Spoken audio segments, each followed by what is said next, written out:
Malik Thompson sat in first class, a successful CEO accustomed to luxury.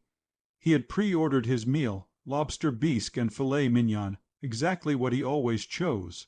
But when the flight attendant returned with an apologetic look, telling him they were out of his meal, something inside him snapped. What should have been a routine flight became the spark for something much bigger. In that moment, Malik realized it wasn't a mistake. It was deliberate. The coldness in her tone, the dismissive shrug, the way she offered him a meager sandwich and tap water while other passengers dined on caviar. He knew this wasn't an accident. He wasn't just another CEO. He wasn't just another passenger. He was the only black man in the cabin, and he could feel it. This wasn't about a meal. It was about being underestimated, disrespected, and dismissed yet again. And Malik Thompson wasn't the type of man to let that slide. What happened next would change everything for Nimbus Air and send a powerful message no one would forget. Keep watching to see how one small moment of disrespect turned into a game-changing power move. If you haven't subscribed yet, now is the time. Trust me, you'll want to see how this story unfolds.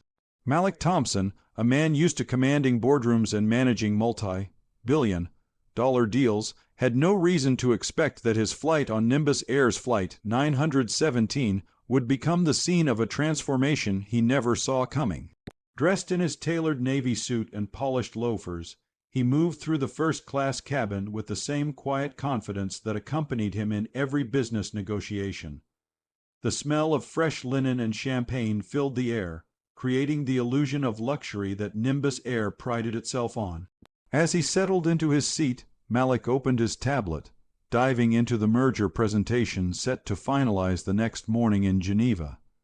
His mind was already miles ahead, strategically planning for the next big leap in his company's European expansion. But despite his focus, something was off. He could feel the soft murmur of passengers around him, the quiet hum of the plane's engines. Everything was as it should be. But then the flight attendant came by, offering him the menu. He barely glanced up. He'd already pre-ordered his meal, as he always did, knowing exactly what he wanted. Lobster bisque followed by filet mignon, a luxury that came with his position. It was more than just a meal. It was a symbol of the treatment he had come to expect from companies like Nimbus Air, which catered to its high-paying customers. He placed the order calmly, almost as an afterthought, and returned to his work. But the attendant's response was different this time. She hurried off almost too quickly, and he sensed something wasn't right. Moments later she came back, the tightness in her smile obvious. "I'm sorry, sir, we're out of the luxury meal options. You'll have to choose from the regular selection." Her voice was smooth, but there was something about it that didn't sit well with him. Malik blinked, confused. "Out, I pre-ordered." Her response was as dismissive as it was casual. It must not have gone through. Happens sometimes. She turned and walked away before he could even respond. His jaw tightened, but his expression remained impassive. What had just happened? For over a decade, Malik had been flying with Nimbus Air. Never before had his pre-ordered meal been overlooked, let alone in first class. He stared at his tray, the pathetic sandwich and lukewarm water mocking him, while the other passengers around him, all white men in tailored suits, were served with a lavish display of caviar and champagne. It wasn't just a meal. It wasn't just a small oversight. The dismissiveness of the attendant, her body language, the way she rushed off without offering a solution, the lack of apology. It told him everything he needed to know. He'd been overlooked, not just as a customer but as a person. He was the only black man in the cabin, and in that moment he felt it more deeply than ever before. He scanned the room, his gaze locking on the other passengers, 6 men, all seated comfortably, sipping champagne and chatting. They hadn't noticed what had just happened, nor would they ever. To them, the flight was just another mundane routine, but to Malik this was something else. This wasn't just a mistake, this was a pattern. Malik wasn't new to this. He had lived with this kind of disregard before, the subtle racism, the unspoken assumptions that he didn't belong in certain spaces, that he didn't deserve the same level of treatment as others. But Malik was strategic. He didn't react impulsively. No, he would make them pay for this, calmly, quietly, but decisively. For the next 10 minutes his mind churned with a quiet fury. He couldn't shake the feeling that this wasn't just a random failure of service. Something had happened behind the scenes that led to this. As he tapped his fingers on the armrest, he realized he had been cast aside, reduced to someone not worth the effort. But Malik wasn't someone who would allow this kind of treatment to go unanswered.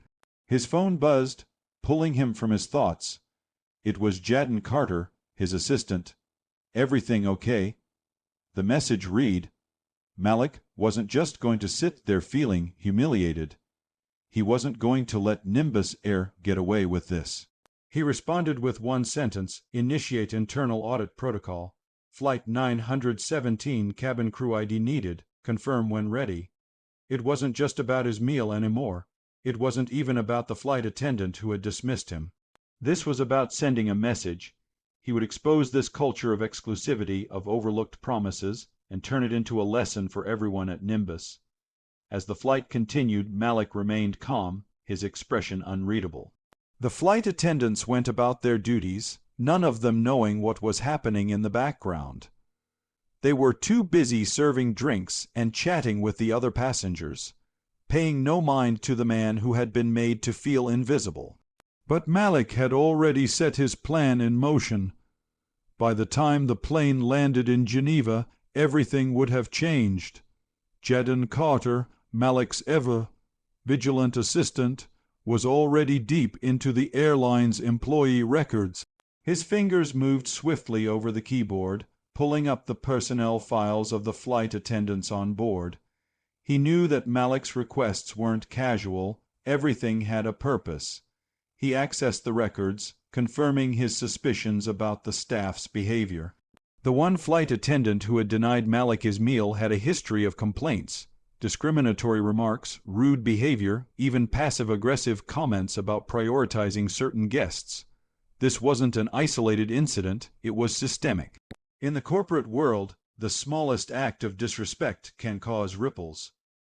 For Malik, it was never just about getting even. It was about exposing the system and forcing change, making sure that no one would ever be treated this way again. Malik tapped the service button again, this time more deliberately. When the older flight attendant approached, there was a visible hesitation in his step, like he already knew something had shifted. Malik wasn't the same man who had quietly ordered his meal earlier. His voice was calm but firm as he asked for clarification on the meal issue again, his eyes never leaving the attendant's face. "I pre-ordered a luxury meal," Malik said, his tone pointed, "and yet I've been given something else. You mentioned something about prioritizing guests. Can you explain that?" The flight attendant stammered, unable to respond before Malik cut him off. "I understand," Malik said, his words deliberate, precise. "I understand completely." The flight was nearing its descent into Geneva, but Malik was already several steps ahead. His next move would be the final one, and the results would be undeniable. As the plane landed, he knew Nimbus Air would feel the impact of his quiet decision. It was no longer about him or the flight attendants.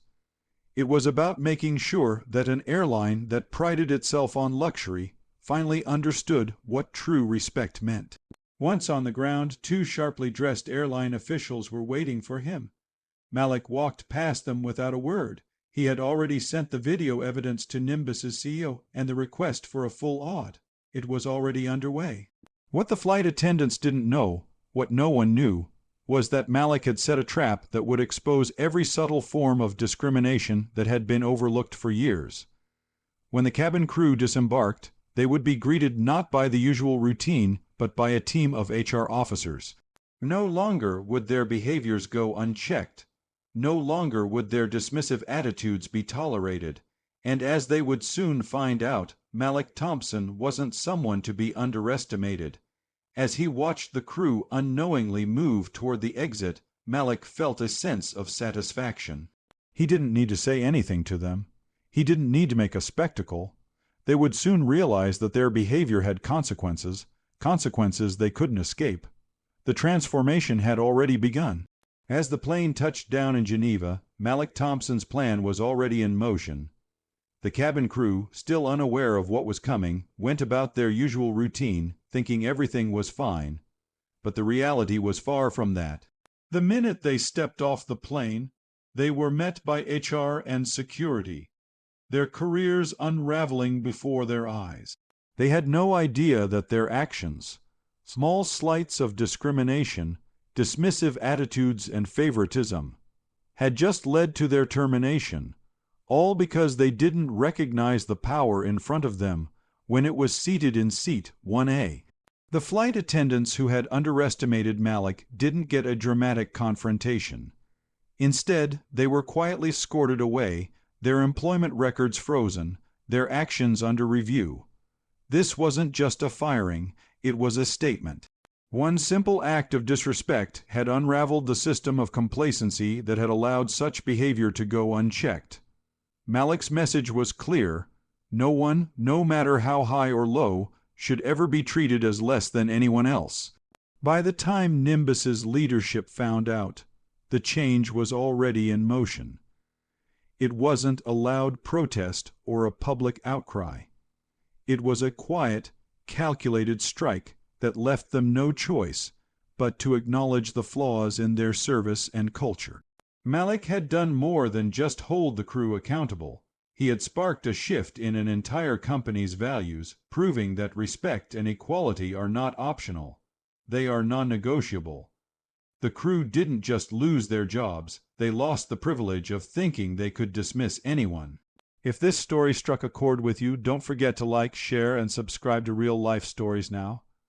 Help us hit 10,000 subscribers so we can continue bringing you powerful stories like this one that inspire real change.